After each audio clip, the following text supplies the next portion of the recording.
The boat cut through the still waters, the sun casting golden streaks over the endless ocean. Liam, Ava, Jason, and Nora stood at the bow, excitement buzzing through them as their destination loomed ahead. An uncharted island, untouched by civilization. "Can't believe no one's been here before," Jason said, adjusting his backpack. "This is like a real-life treasure hunt." Nora grinned. "As long as the treasure isn't a haunted pirate ship, I'm in."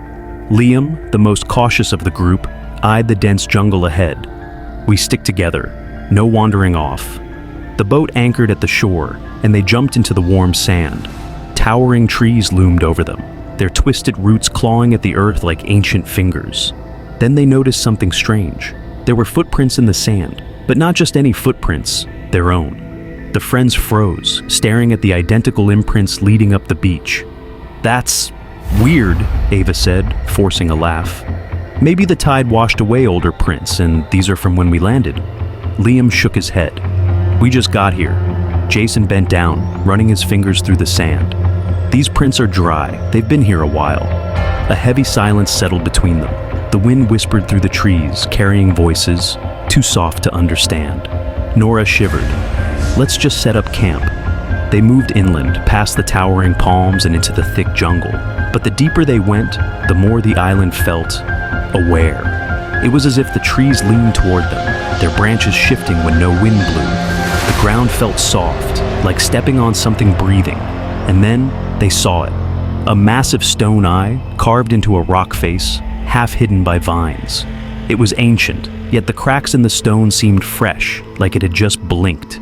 And then Ava whispered, "Guys, I think it's watching us." Dread curled in Liam's gut. They had no service, no way to call for help. And yet, something told him they weren't alone. Ava checked her watch.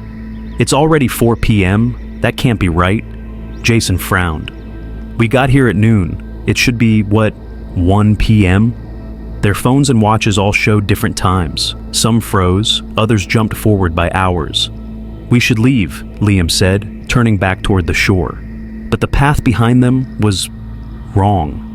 The trees weren't the same. The footprints they had left earlier, gone. And then the whispering turned into something clearer. A voice. Their own voices. Part 4. The Vanishing. The air turned heavy. Static filled their ears, like a distant radio signal growing louder. Then Jason screamed. They spun to see him standing stiff, eyes wide with horror. His lips moved, but his voice came from behind them. "Run!" Jason's body collapsed into the earth, vanishing as if he had never been there, but his voice remained, echoing from the trees, from the air itself. "Run!" The friends sprinted blindly, branches slashing at their skin, roots shifting beneath their feet. And then, they were back on the beach. But Jason was still gone, and worse, his footprints were still in the sand. Ava collapsed to her knees, gasping. "This isn't real. This can't be real." Then, the stone eye cracked open. A voice, ancient, layered, filled the island. "You have been here before." Images flashed in Liam's mind, memories that weren't his, yet felt familiar. They had been here, again and again. Each time, they forgot. Each time, the island reset their minds. Each time, one of them vanished. The island didn't let explorers leave, it absorbed them. But this time, they remembered. Ava, shaking, whispered, "How do we stop it?" Liam looked down at the sand, the unfamiliar footprints overlapping their own. Then he understood.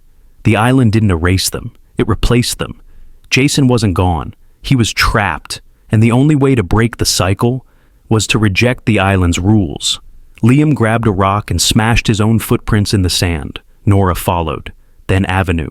As their footprints vanished, the world flickered, the jungle blurred, the sky cracked like shattered glass. And then, they were on the boat.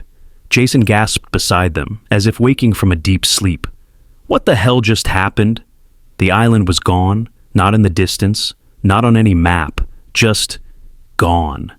And as they drifted away, a final whisper brushed through the wind. This time, you remembered. Follow, subscribe, and share for more thrilling stories.